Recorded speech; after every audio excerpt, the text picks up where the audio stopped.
দিচ্ছেন। তিনজন ব্যক্তি দ্বারা বোঝানো হয়েছে।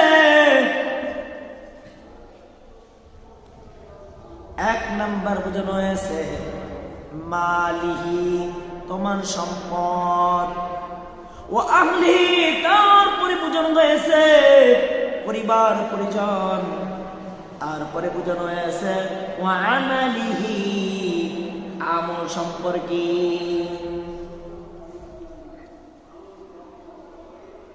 এখানে তিনজন সঙ্গে অথবা তিনটি বিষয় বলতে পারেন।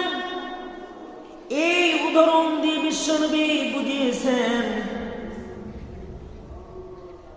তোমাকে জিজ্ঞাসা করা হবে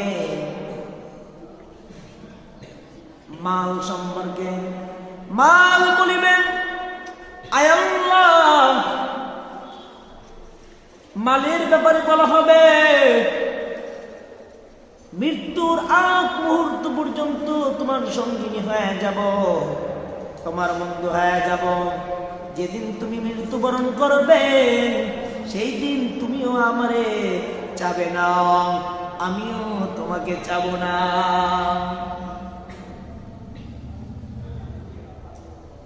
সেদিন মাল আলাদা হয়ে যাবে, সম্পদ আলাদা হয়ে যাবে, আর আপনি বান্ধা, আপনিও আলাদা হয়ে মৃত্যু হয়ে যাবেন। তখন আপনার সম্পদ আপনাকে খুঁজবে না, আপনি সম্পদ কেউ খুঁজবেন না।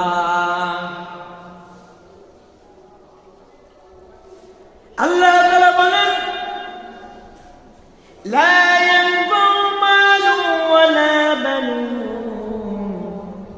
ইল্লা মান আতাল্লাহা বিকলবিন সালিম। ধন এবং দৌলত কিছুই যাবে না,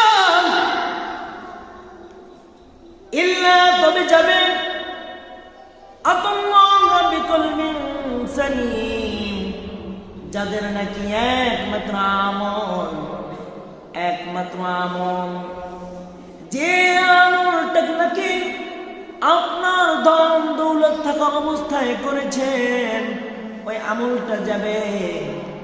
কবির ভাষায় বলেন আমল সে বনতে হ্যাঁ এ জন্নত ভি জাহান্নাম, আমল সে বনতে হ্যাঁ এ জন্নত ভি জাহান্নাম।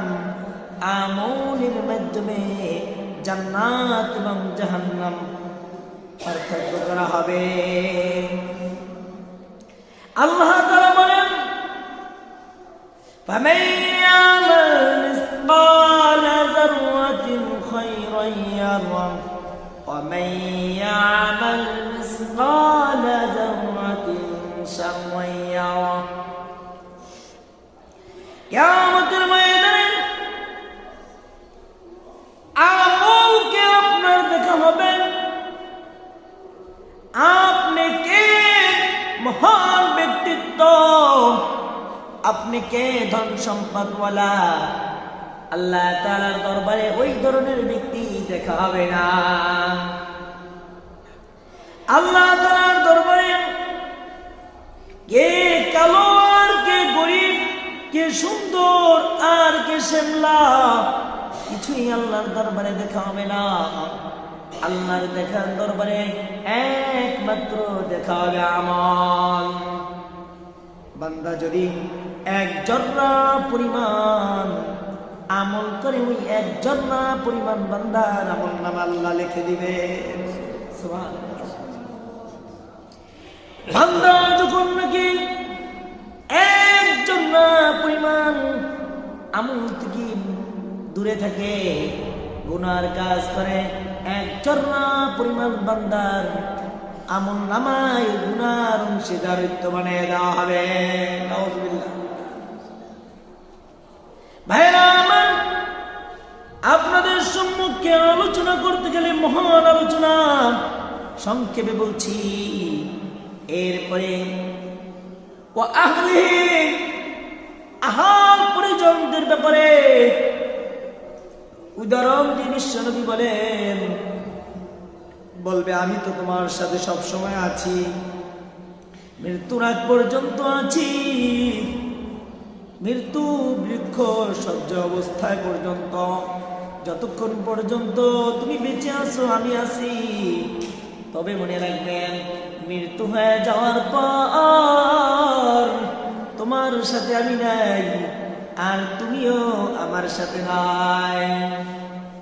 মাল প্রথমে গেল, দ্বিতীয় নম্বর আপনার সন্তান, আপনার পরিবার পরিজন, তাও আপনার থেকে আলাদা হয়ে গেল। তৃতীয় নম্বরে যেই বিষয়টাকে আপনাকে উদাহরণ দিয়ে বলা হয়েছে, وقال الآخر أنا معك حيا وميتا, এরপরে আমল বলবে আল্লাহ আমি আপনার বান্দার সাথে আছি, মৃত্যু অবস্থায়ও আছি আর জীবিত অবস্থায়ও আছি। আমল সে বলতে হ্যায় জান্নাত মে জাহান্নাম, আমলের মাধ্যমে আপনার জান্নাত এবং জাহান্নামের রাস্তা দেখা দেয়। এই জন্য মুসলমান যারা নাকি আমল চাও, এখন থেকে সাবধান।